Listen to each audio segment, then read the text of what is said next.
Today on With the First Pick, 10 questions we want to see answered this preseason, Rick, from rookie quarterbacks to big play wide receivers to our nominees for the Puka Nacua and Brian Branch Awards. We're talking about it all and more on today's show. I'm Ryan Wilson. That's Rick Spielman. This is episode 171. And Rick, before we get going, how many days to the 2025 NFL draft? I can't believe it's creeping up on us every time we do a podcast. I can't believe how much work we have left to do. But just for you, Ryan, and for producer Harry, there are 260 days. Can you believe it? Until the 2025 NFL draft. I cannot believe it.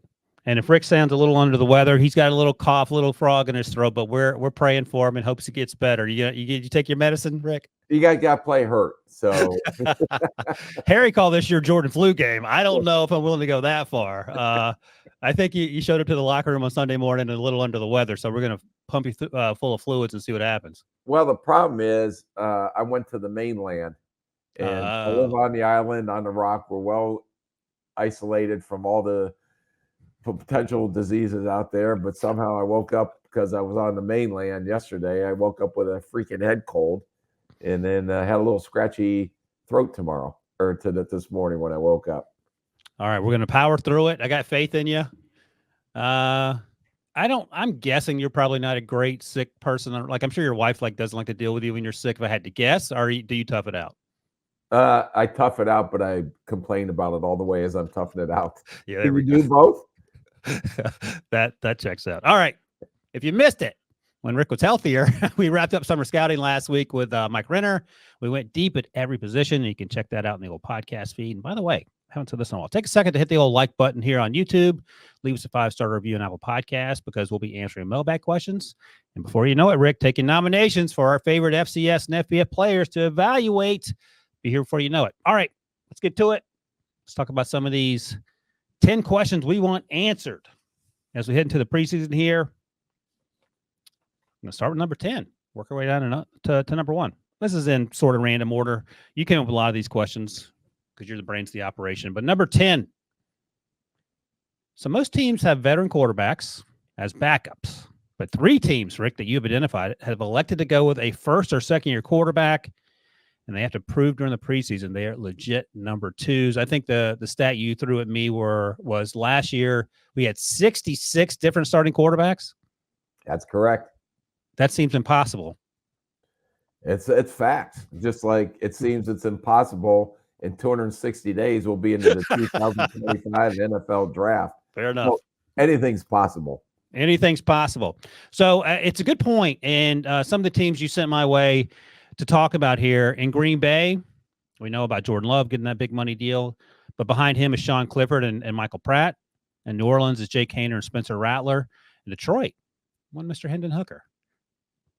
Any of those you want to hit on and talk about the importance of? Yeah, I just think that all these teams are potential playoff caliber teams. I mean, everybody knows what Green Bay did last year and the big contract that Jordan Love got. Derek Carr has a big contract down in New Orleans, and Detroit just getting Jared Goff done as well. So they are set at their starting position. The question is, knowing how many quarterbacks had to step in and play last year, and hopefully they don't have to deal with this, do they have a viable backup?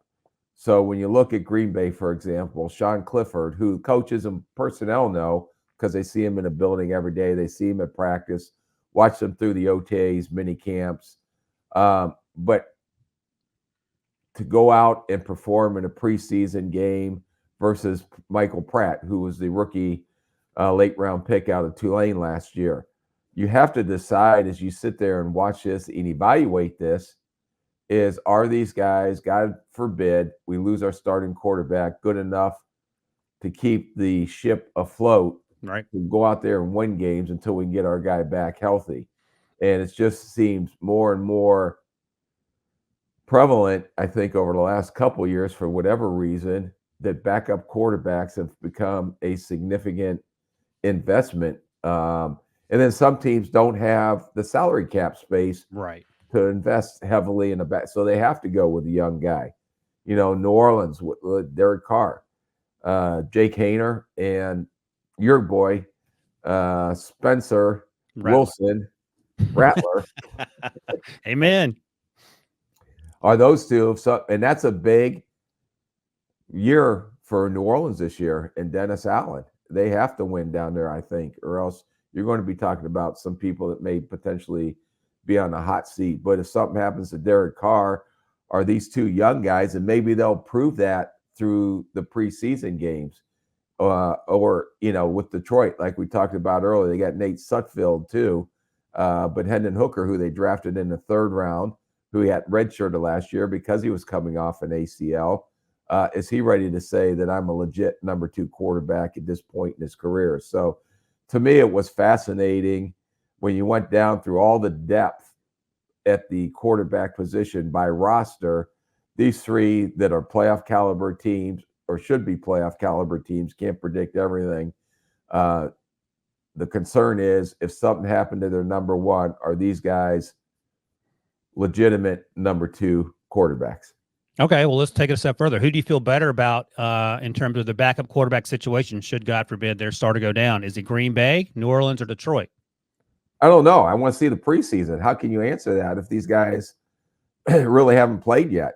So to me, you can answer that question after the 3rd preseason game, and then I can give you probably a legit answer. Well, but the now answer, you're doing your hypothetical BS and trying to make me guess on something I don't have any factual evidence to go off of. There he is, Harry. There's grumpy and sick Rick. By the way, I got him laughing and coughing. The correct answer is Spencer Rattler, so you failed the first test. Okay, sorry. By the way, looking quickly at last year, Clayton Tune in Arizona had to play for Kyler Murray in the regular season. That didn't go well. Short stint there. Jaron Hall in Minnesota, rookie last year at BYU. That did not go well. He had to play. They went out and got Josh Dobbs. He did, also Jaron Hall, I think, suffered a concussion. Yeah, he lasted 1 series and then got whacked in the Atlanta game. And then was done. And you could even go, I think you're going through your list, but DTR. He's next on the list.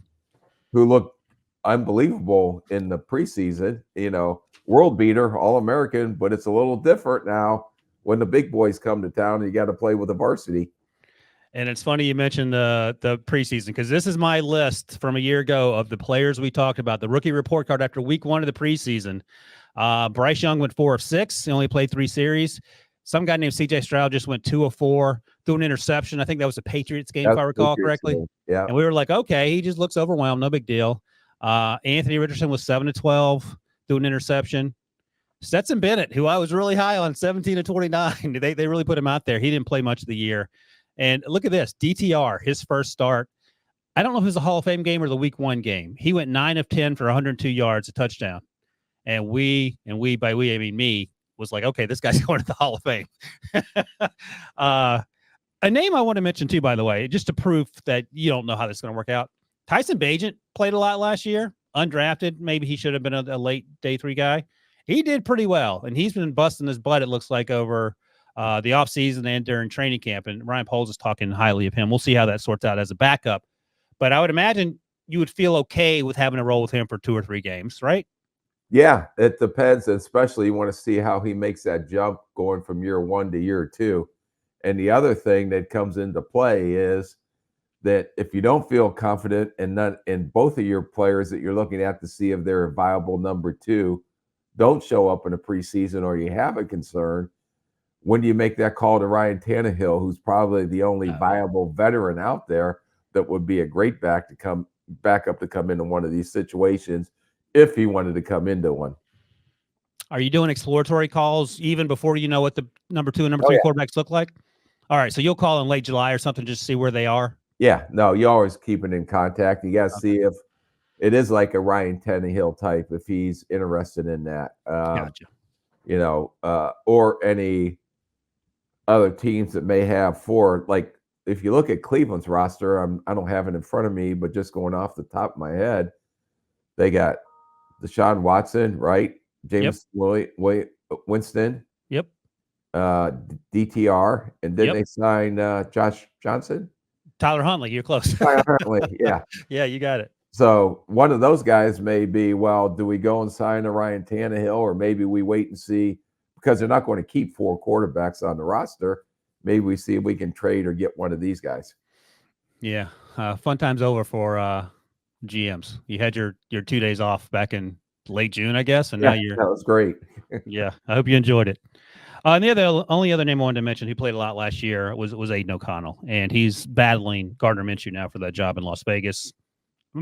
I don't know. Maybe it works out. I wonder if it's going to be a situation where maybe they should have tried to get a quarterback, but they got Brock Bowers. I'm sure they love Brock Bowers, so we'll see how that plays itself out. But those are young quarterbacks with opportunities to start or potentially be number 2, and that's one of the burning questions, Harry, that Rick wants answered, and he won't answer it until after the 3rd game of the preseason. So just posing it here. Let me ask you, since you're a soothsayer or you have vision in the future, you're going with Spencer Rattler out of all these names. You're going to put your reputation on the line that it's going to be Spencer Rattler that comes out smelling like a rose. And we don't crop of people that we talked about, and we don't even know if he's going to beat out Jay Kaner, right? I mean, there's a real opportunity. Well, I mean, I'm asking you a hypothetical question. Yeah, well, I got to throw love to Spencer Rattler. I haven't followed him closely. I do see on the. I know you love hypotheticals. One of the things that drives me absolutely crazy about this time of year is that every single play that gets tweeted out and crowns the player in the play as a future Hall of Famer drives me nuts. Whether it's Keon Coleman catching a pass in practice or Spencer Rattler throwing a touchdown or whatever it is. So you got to be wary of that. And you also, to go back a year ago, you got to be wary of the preseason because while a player might look great, you have to understand the circumstances with which they're looking great under. So I think it's a process. So I don't want to crown anyone just yet. But like you, I'm interested to see how this unfolds. And we shall do it together. We'll do it together. Who's the other backup after Hendon Hooker in Detroit? Nate Sudfeld. Oh, you mentioned Nate, right? Yeah. Okay, all right. And obviously Hendon was coming off that ACL, and that was last year was his redshirt year essentially. Jared Goff, I think, is pretty good, so I think they're fine there. All right, one question down, 9 to go. Let's take a quick break. When we come back, we'll continue answering our top 10 questions as we get through this preseason.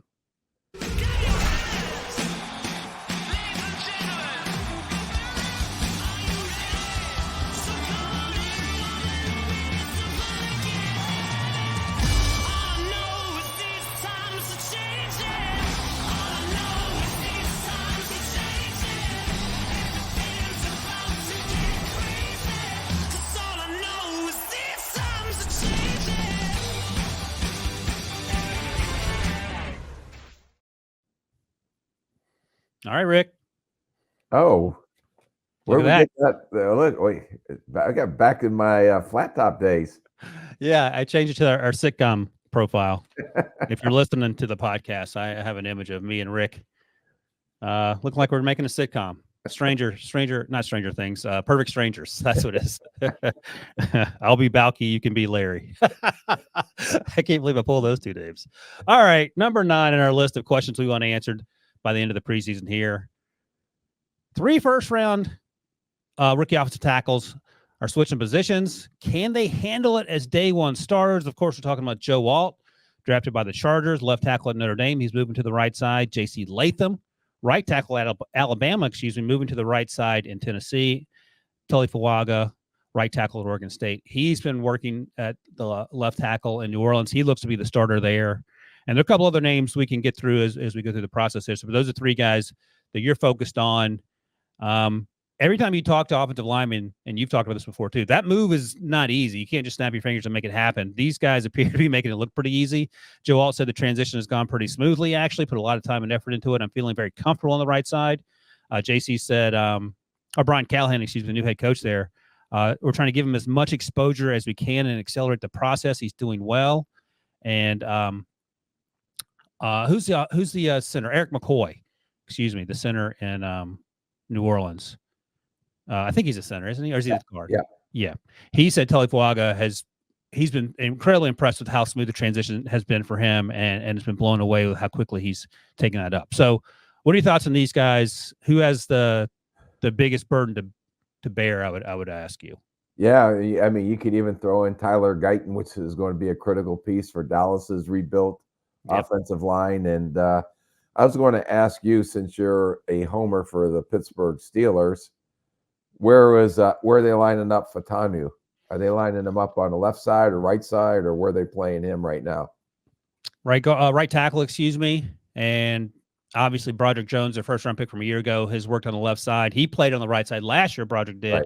in limited duty. So they're moving guys around, but Broderick played left tackle at Georgia when he was there. So I think Troy's moving to the right side as well. So all these guys have chances to start. Some are solidified as starters, and they're all moving positions. And I don't think we've had a situation where this has happened with this much frequency in one draft class with a No, potential I new can't starter. recall. Usually the rule of thumb is first round talent, if you want to call blue chip talent or blue caliber players or guys that you think are going to come in and make an immediate impact. And I think especially these top three have an opportunity to do that. That if you've graded them at their position coming out of college and you gave them that type of grade, are they going to be able to play at the same level if you move positions? Because you already know that that's pretty much what you're projecting because you've seen that. So sometimes guys are able to adjust easily. Other times it takes guys forever to do that. Maybe they'll never ever be the player that you saw them graded as a left tackle at the right side. So I'm curious to see how all this works out. Like J.C. Latham, we've talked about. Do you question Bill Callahan, who may be one of the best offensive line coaches in the NFL? What does he know? Yeah, no. And okay, Ryan, you're the GM. I'm just out in the corner chuckling at this, but he yells, Ryan, I know he's a right tackle, but I'm going to make him a left tackle. So take him with whatever, top 10 pick, even though he hasn't played that position. What do you do? Yeah, it was Bill Callahan. You say, okay, who are we taking in the second round? Because I feel great about that. Well, let me ask Do you you this. really feel great about that? Are you being honest with yourself? With Bill Callahan, yeah, but I was going to follow up and say, what if it's an offensive line coach that hasn't been in the league for 30 years, who's maybe 5 years and he's had success, and he's 35 or 40 or whatever? Then you have to have a larger discussion, though, right? Yeah, no, you'll have to have a much larger discussion and the track record, and even some coaches that have been in the league 25 years, they may be great coaches, great teachers, but they're not very good talent evaluators. Yeah, that's a good point. So that could be an issue too. What if you have a coach in there who put all the work in, but you also know maybe talent evaluation may not be his strong suit. So Right. how much do you weigh into what you've seen, what your scouts seen, all the other cross checks that you have on this position compared to that offensive line coach, and how you balance it out?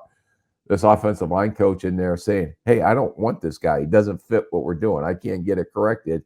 Yet, this guy is fills a need and is a top 10 caliber talent.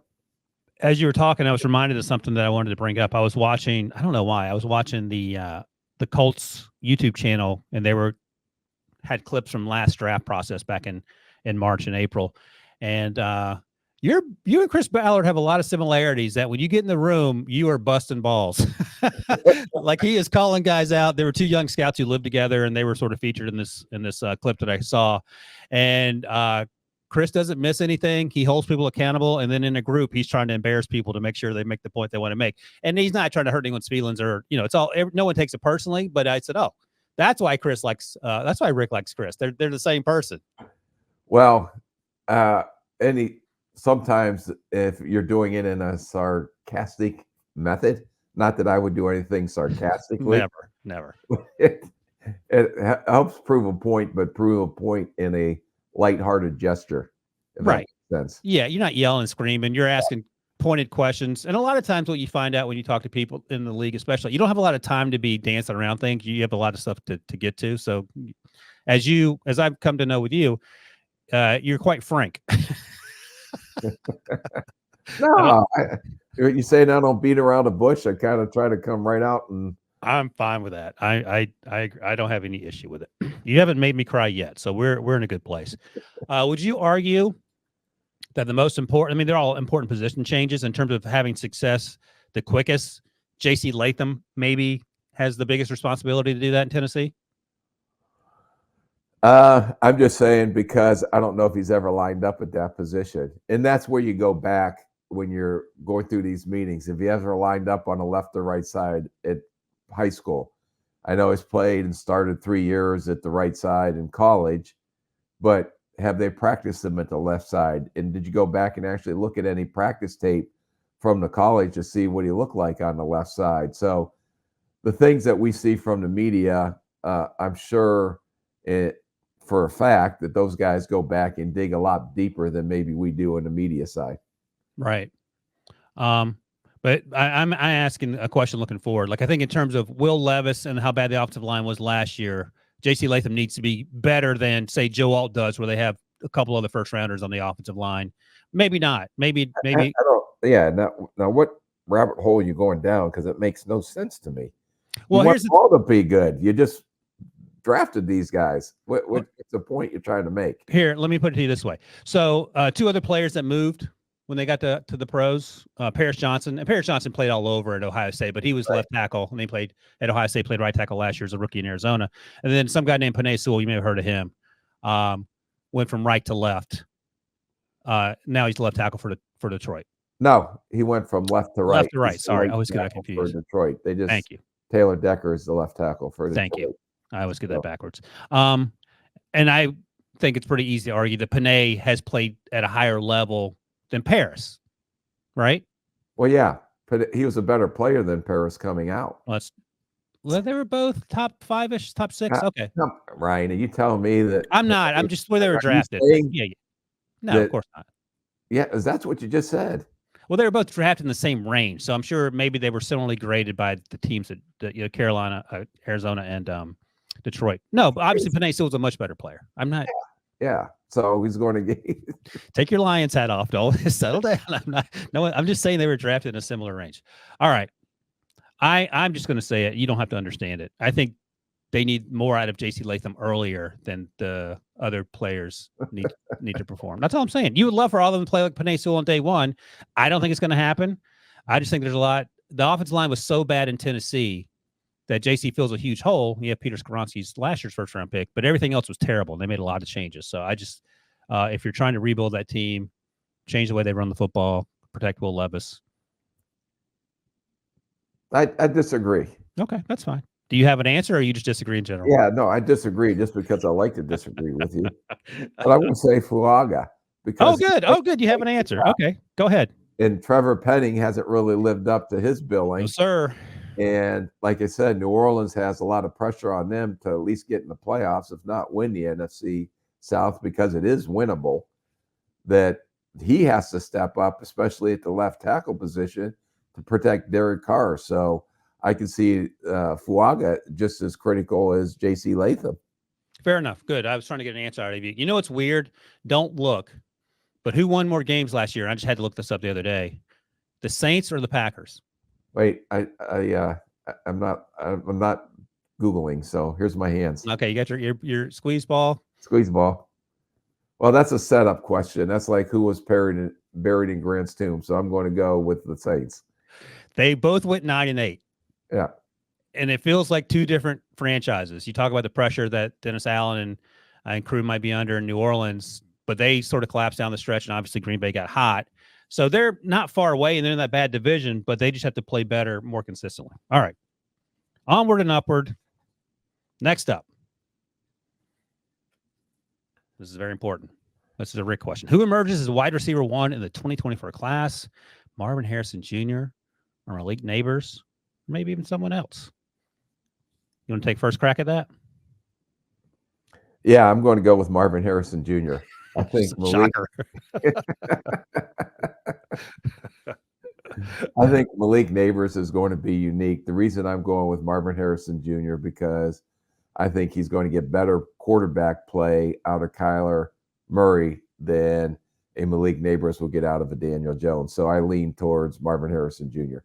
Do you care at all about you might have some insights too. Do you care at all about these fights? Malik Neighbors in particular, he and Kirby Joseph, the safety for Detroit in the joint practices, got after. I think Kirby probably got the best of them, but they're both wearing helmets, so who cares? But do you care about all the fighting? Because at one point, I don't care, but when you watch that fight between Malik and the rest of the Lions defense, someone's going to get hurt, and that just defeats the purpose. That's stupid. Yeah. Go out there, you're working, compete. I mean, to me, the fighting is the BS part of it. So who's tough guy? This tough guy, yada, yada, yada, yada. Let's go out there and beat the guy's rear end between the white lines when the whistle's blows until the whistle stops and then walk away. So But you don't mind a little pushing and shoving though. I know, but it's stupid. It really, Okay. unless it's someone's just totally disrespecting you or just what did the kids say now? Punking you? Is that a word? I think they said that 10 years ago, but we'll go with that. Sure. One of the things I saw a report somewhere, I don't know who said it, so I don't want to attribute it to any one person or player, but that last year when these two teams had a joint practice, that the Lions came out like with their hair on fire, to use a Rick Spielman term. And I think that the Giants didn't want to feel flat-footed this time around, so maybe that fed into it. But I take your larger point. Daniel Jones was mixing it up the day before the Malik Neighbors Kirby Joseph fight. So, right, I'm with you. I like the fire in the belly to borrow a Priscoism, but you don't need to be throwing punches. No. So you like Marvin a little better than Malik. I can't necessarily dispute that, but I'm going to go through quickly the wide receiver, the rookie wide receivers who were reception leaders in yards. Puka, Spielman, Nakua last year, obviously. Garrett Wilson the year before that. Jamar Chase in 2021. Justin Jefferson in 2020. And these are some gaudy numbers. So I think we probably have a dollar bet on this already. If not, we can fire up the dollar bet machine. And then I'll go with A.J. Brown in 2019. So Justin, Jamar, and Puka all had north of 1,400 yards. Garrett had 1,100, and then A.J. Brown had just over 1,000. What's the number? Okay, here's the number. 1,150 yards. This is a dollar bet, Harry. Does Marvin go over 1,150 yards or under? All right, I already won a dollar. I'm taking Marvin and over that, no question. Okay, yeah, I'm trying to make it. Try to make it close. Michael Thomas in 2016 went for 1,137 yards. That was a good year. All right, we'll see. 1,150 yards. Rick is taking the over with Marvin Harrison Jr. Does Malik get over 1,000? Depends on the quarterback play. I think it's going to be better, but yeah, we'll see. If he stays healthy. I'm trying to look down. Roma Dunze, his issue is that he's got so many people on that team that can catch passes. That sort of lessens his playmaking ability. Doesn't mean he can't do it. It's just he's not in a situation like, say, Marvin Harrison Jr. Brian Thomas Jr. was drafted next. It feels like he's still sort of learning the ropes as something other than a deep threat. Xavier Worthy and Ricky Pearsall are the other first-round picks along Xavier Legette. And those guys, Ricky Pearsall's battled injury. Xavier Worthy's undersized, and Xavier Legette, he's like a Brian Thomas Jr. in my mind. All right. Dollar bet in the books. We'll have to do a recap of the dollar bets maybe before next week's show to see where we are and how much money you owe me. By the way, someone left a comment on Apple Podcast that I was crowing about beating you in the dollar bets. And they say, do you know that Rick Spielman is the only reason to listen to this podcast because of all his knowledgeable insights? So you must have written that review. I thought it was funny that they were mad because I was crowing that I finally won something. In the dollar bet controversy is still under. I have not got an official ruling. There was out when I wasn't there. It was. That's fair. On the show, there was a lot of discrepancies, but I'll focus in and hone in on this because I did feel bad the first year we did this. It was an arse whooping. It was. And so this year I'll be a little bit more focused and honed in on the dollar bets. Locked in. Yeah, you were a little too arrogant last year. You thought you were just going to steamroll me. Or I just felt I didn't have that killer instinct in me. You didn't have. That's right. You were. You had a Super Bowl hangover. Yeah. All right. Next up, this is a good one here. Also from Rick. Which rookie undrafted free agents could make the team or make an impact? And I look back in 2011, Chris Harris was the safety out of where's Chris Harris? He go to Kansas State? Yeah. I think Kansas State. I'm going to say Kansas State. Maybe Kansas. Anyway, he was undrafted, started 4 games as a rookie, and then went on to have a fantastic career as a cornerback for the Broncos and then later the Chargers. Then, of course, last year we talked this guy up a lot. Ivan Pace Jr., undersized linebacker, went undrafted because he was undersized. He was the green dot guy in Brian Flores' defense and played pretty well. And you've been beating the bushes about these undrafted free agents because I recognize the names, but I haven't been following them during training camp. Who you got? Some names that you're interested in? Yeah, like Kansas City, they undrafted, and we talked about a lot of these guys in our summer scouting school last year. A lot of them were at the top of our boards before they went into their last year in collegiate football. Curtis Jacobs, the Penn State linebacker, who was undersized but needed to get stronger and got bounced around, but really athletic and kind of that modern day 3-down linebacker. I think that Gabriel Murphy, and that was one of your guys that you really liked. And I understand they signed Van Ginkel and they signed Grenard from Houston, and then drafted Dallas Turner. But with the way that Brian Flores's defenses rushed the passer, I think this kid, even when you watch Latu, even though he's not the same size, a little bit undersized, but this guy plays, with an edge. He can rush the passer, maybe not as fluid or as athletic as Latu, but this guy jumped out of tape like, who's this guy that we're watching opposite of Latu? Yep. And then Leonard Taylor was almost an underachiever this year because there's no question about the physical ability. It's just the consistency in his play, both against the run and the pass.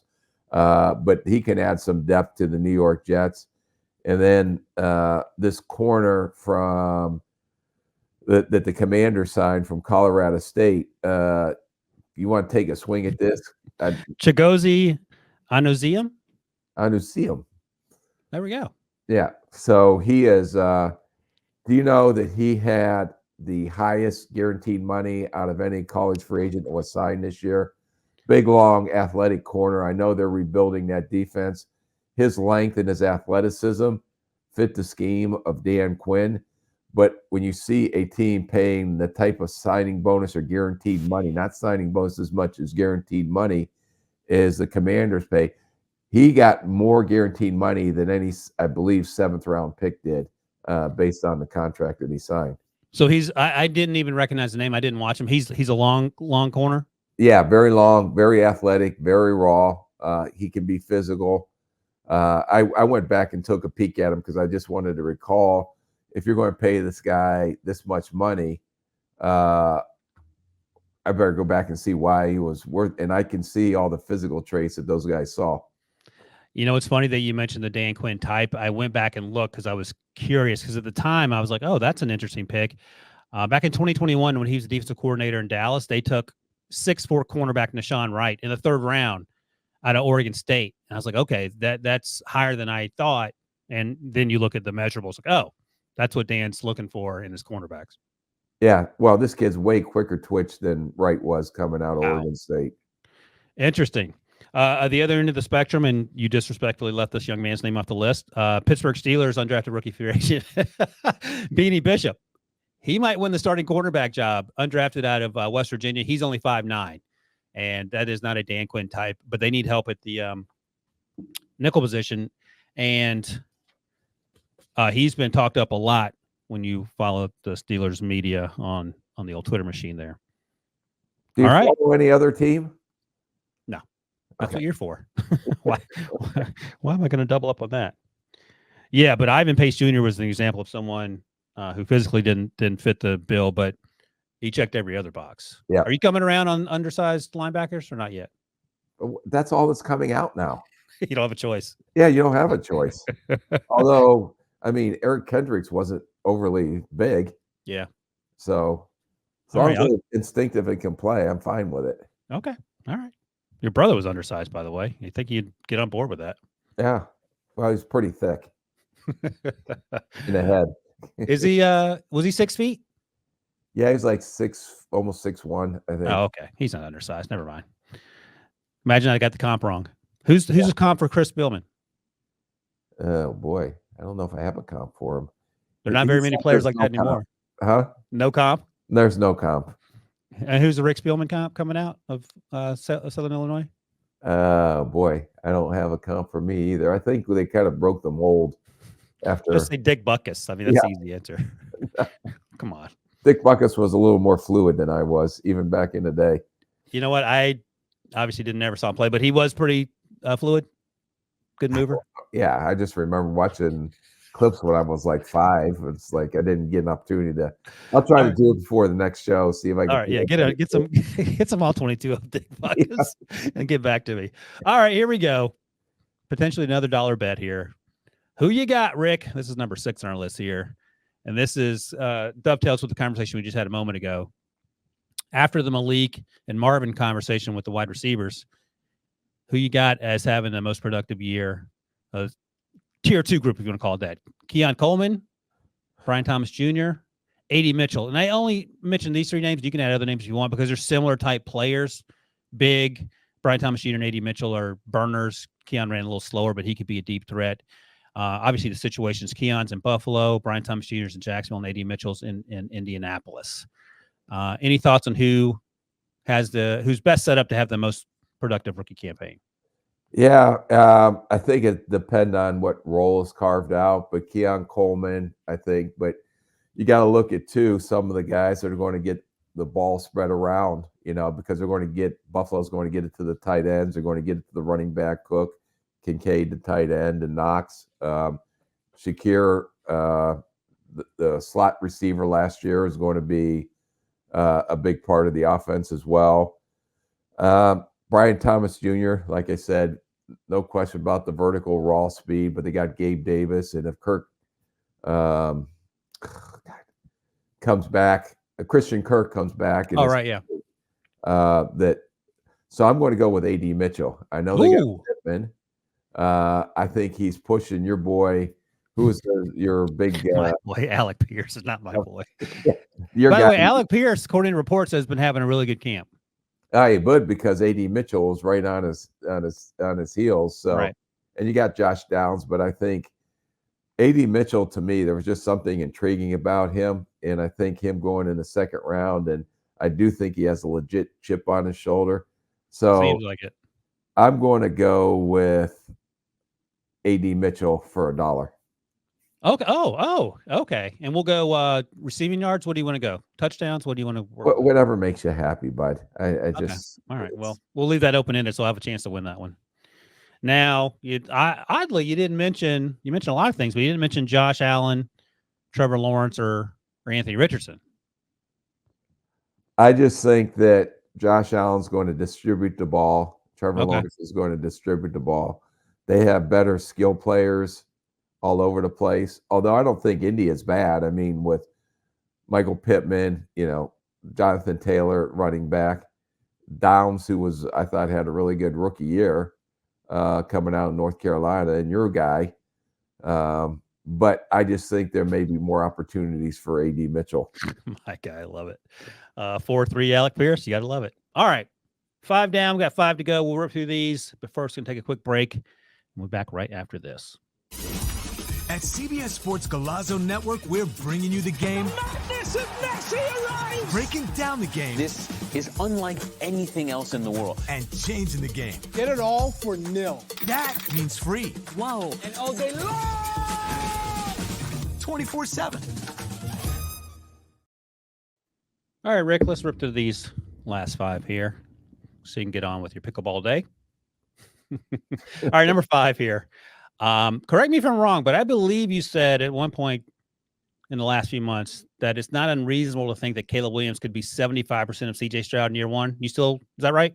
Yeah, no, I'm saying 95%. Oh, he's doubling down, Harry. Yes.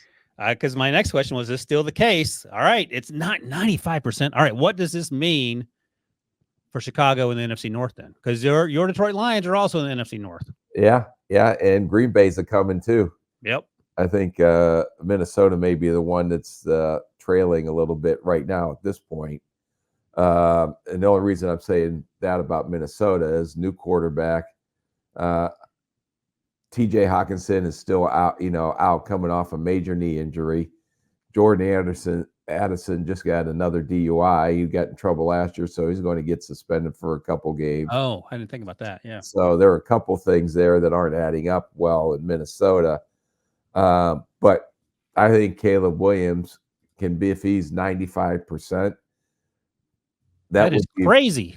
Yeah. You don't. Yeah. Well, I don't know how you're going to judge 95%, but I think everything is set up for him to be at least 95% of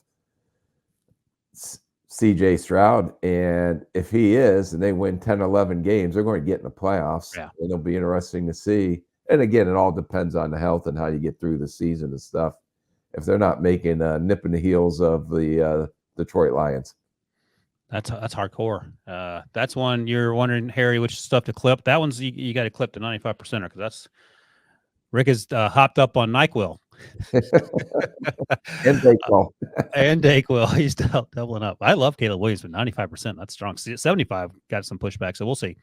All right, I like it. I mean, what is that? You didn't think he was going to be 75%?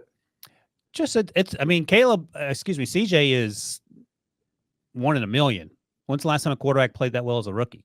All right, I'm just telling you, don't like come in me like week 2. Remember, CJ was 0-2 at the beginning of the year. That's true.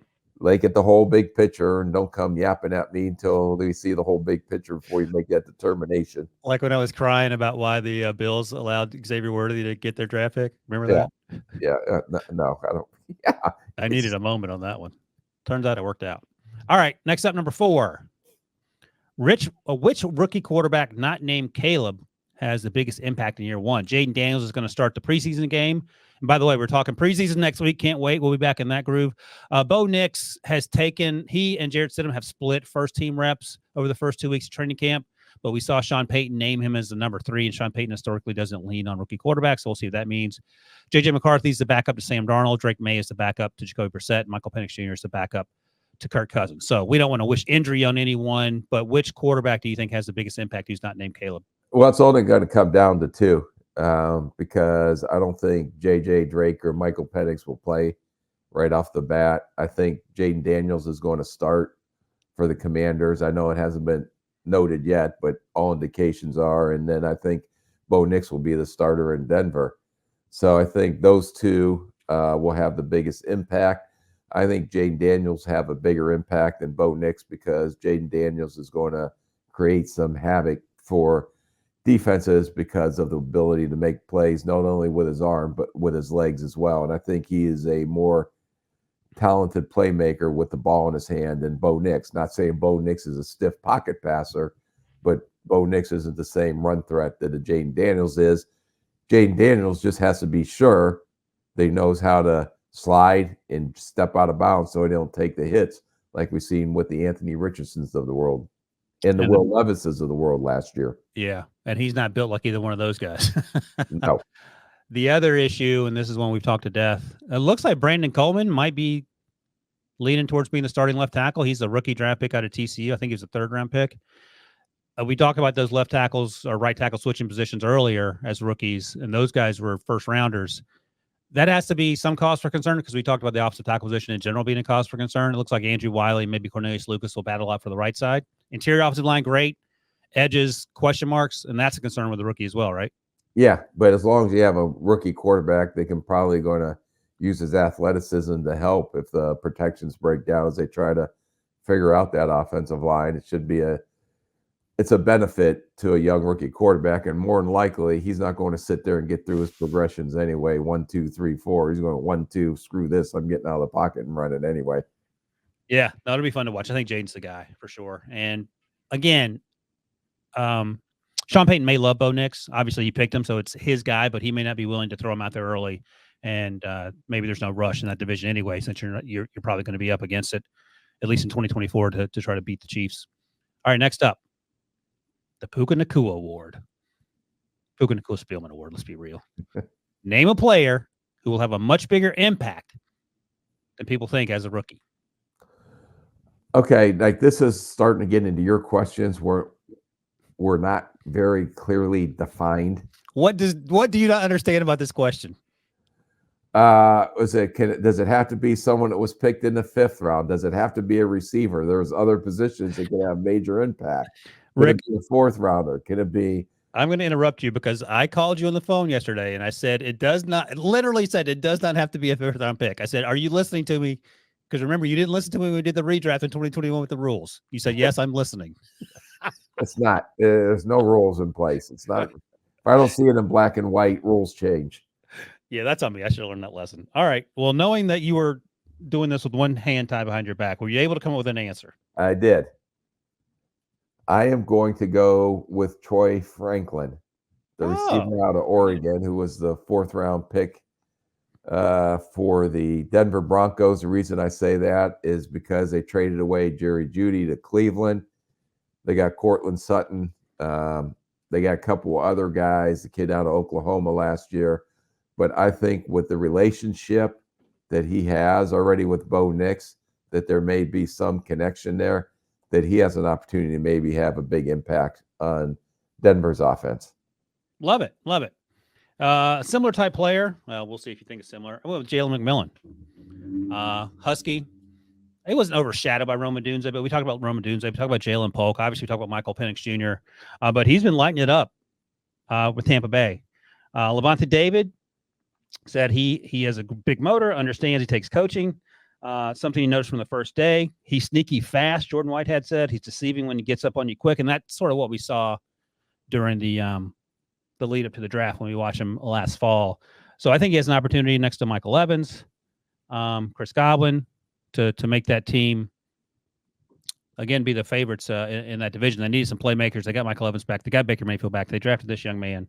So that was my dude. Any concerns? Nope. I feel good about that. Oh, wow. Look at that.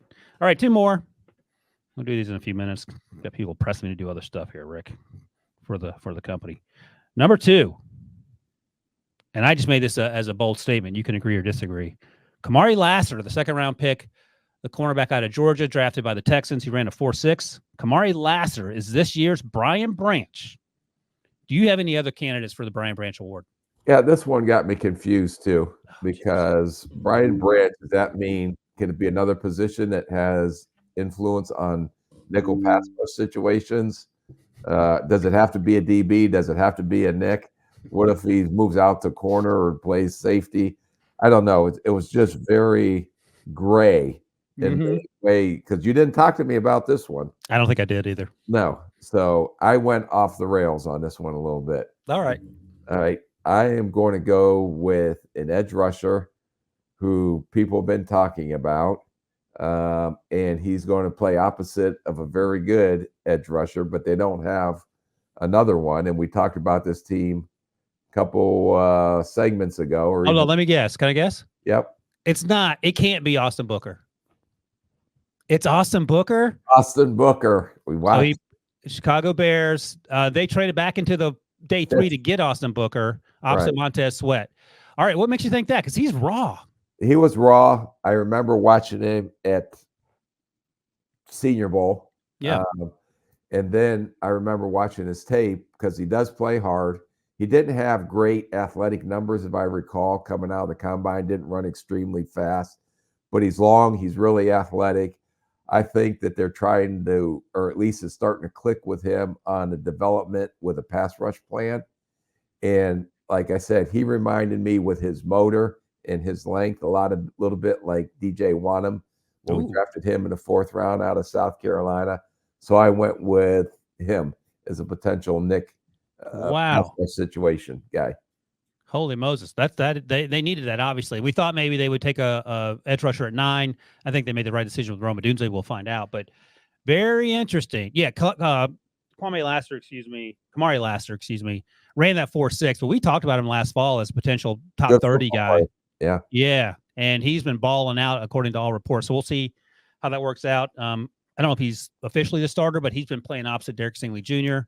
Kalen Bullock, the other draft pick in the 3rd round, the safety out of USC, has gotten some run as well, so they seem pretty happy about him. All right, one last one, and we'll get out of here. And no podcast will be complete if we're about to talk about, I don't know who loves this young man more. Year two players poised to break out. Of course, the list starts with Bryce Young. Got to include Will Levis. I included Jonathan Mingo, who's had a pretty good camp according to reports, and they need him to do that. Any other guys strike your fancy there?